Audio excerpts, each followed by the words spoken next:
got it bumping. Welcome back to the channel. Hope everybody's having a dope ass day. Today we'll just be covering the Callisto Protocol again.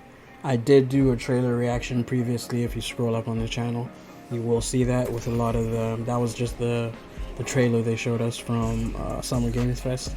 But the Callisto Protocol is looking really good, and I do have gameplay of that in the background. I will link the source of the gameplay in the description below. But again, industry veteran Glen Schofield is the one who's heading this project for the Callisto Protocol. Ultimately, we know it's a derivative of Dead Space, the same concept, that helped to make Visceral Games. But it's impressive how the new studio, Striking Distance, has managed to execute.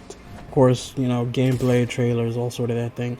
We can't really make a definitive comment until we actually get the game in our hands. And I think that's coming on the 2nd of December. So that will be actually a good way to round off 2022. And of course, everyone is familiar with the gameplay from various summer live streams. But I will leave a little bit more of it again so people can sink their teeth in it. And then going back to Glen Schofield, when he was speaking to IGN, Schofield explained that the game's overt levels of gore are the result of years of hard work.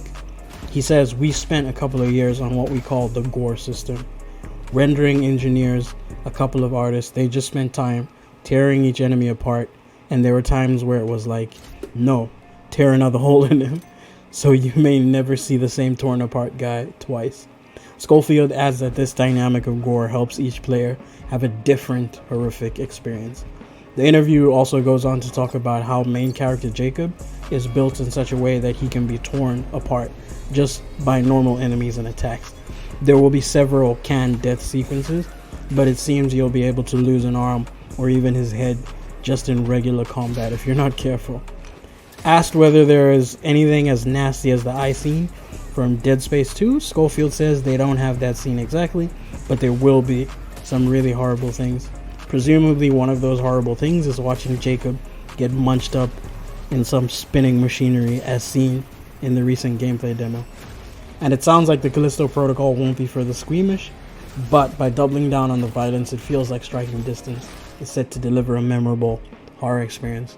And I believe this too as well, because Dead Space was a really good game, and if they're able to give us another horror experience that just has you on the edge of your seat throughout the entire gameplay, it's basically like a more serious, scary version of Dying Light without all the parkour and the high action sequences.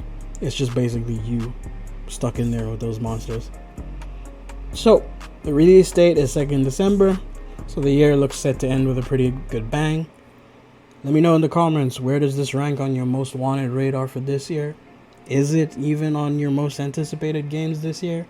I know everyone is hyped for the usual God of War, all sorts of games that are coming out, but I do think the Callisto Protocol will be a sleeper game. I sort of predicted the Callisto Protocol and Stray.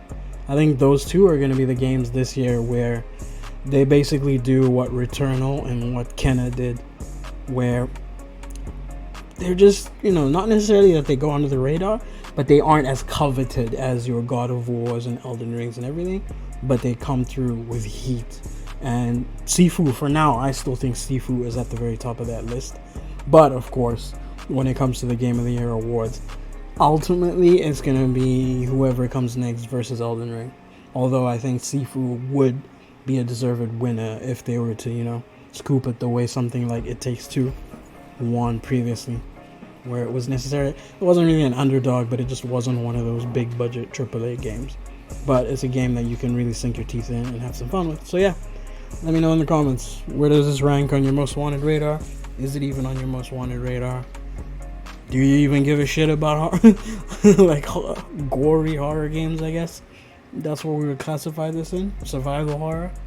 But yeah, thanks again for tuning in. I hope you have a good rest of your day. Peace out.